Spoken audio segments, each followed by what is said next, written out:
Welcome to Collection Obsession. I'm Peter Podgorski. We're here at Skate Lab in Simi Valley, home of the Skateboarding Hall of Fame, and we're going to check out the largest collection of skateboard memorabilia in the world. So Todd, what can you tell me about the skateboards you have displayed just here in this hallway? Yeah, the thing that's awesome about this collection and this particular part of the museum is it covers the entire span of skateboarding. From the very beginning flat wooden boards to boards of today that pros had ridden. And what attracts you to collecting? The cool thing for me about skateboard collecting is there's no end, and I'll just use Hot Wheel cars as an example. There's a book that shows you every single Hot Wheel car, and the goal is to get them all. Well, with skateboarding, there's no such thing. It's been intriguing to me to try and get as close as I can to every skateboard, but it's just not possible. Other collections, you can do that with. Skateboarding, you cannot do it. Cool. Why don't you show us like some of the history and some of your older parts of your collection? Yeah, I'd love to show off the roots, I call it, which are the very first boards.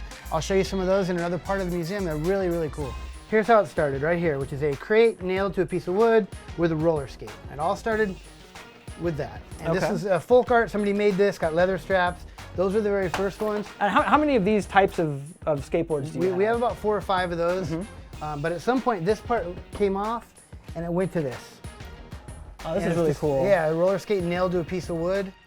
After that, production. And this was the first production model ever. It's called the Roller Derby Skateboard number 10. And so they took that and made it uniform. So it's not a roller skate anymore. This is like a commercial product First commercial board right here. That's in the late 60s, and in the 70s they invented the urethane wheel. Yeah, I mean the first ones were these Cadillac wheels. Bane's a good example. Loose ball bearings, they were before precision.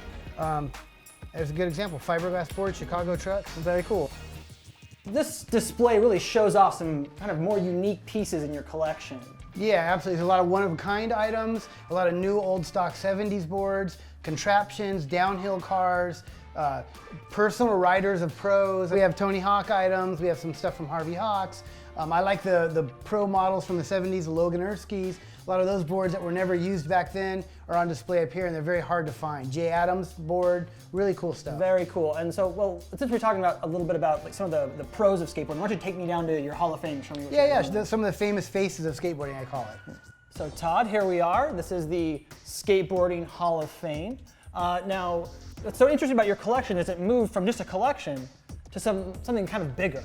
Yeah, I feel like the collection moved into something that really matters for the skateboard culture by honoring the people in the Hall of Fame. If you look around you, there's portraits that represent all the people that have been inducted into the Skateboarding Hall of Fame, and they're really beautiful, and I think it really makes a great look to honor these legends. What's in here is all different stuff that represents the legends that have been inducted into the Hall of Fame.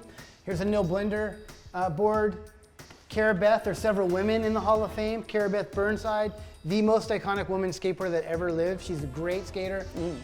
There's Dwayne Peters, the master of disaster. Steve Van Doran, 2015 an Icon Award. And these are shoes? These are his personal shoes. His dad and uncle were the founders of Van Shoes.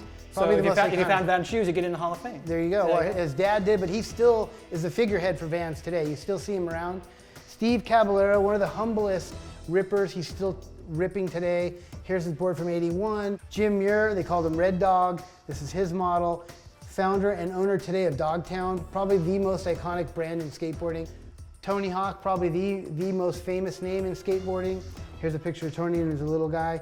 He was inducted into the Hall of Fame the first year, 2009. Black Flag, the first band to be inducted into the Skateboarding Hall of Fame. How cool. This was Steve Alba's personal board. He did all the artwork. So when you come here to visit, you'll notice that there's lots of boards that were owned by the actual people that are in the Skateboarding Hall of Fame.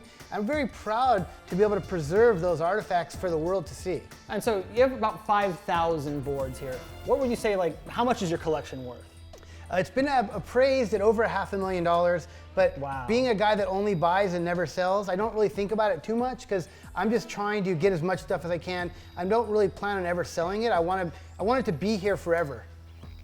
Well, thank you so much, Todd, for showing me your collection. I really appreciate it. And this is open to the public. People can come and see this. Absolutely open every single day and completely free. We hope you'll come and visit. Cool, thanks so much. Awesome, Peter. Thank you.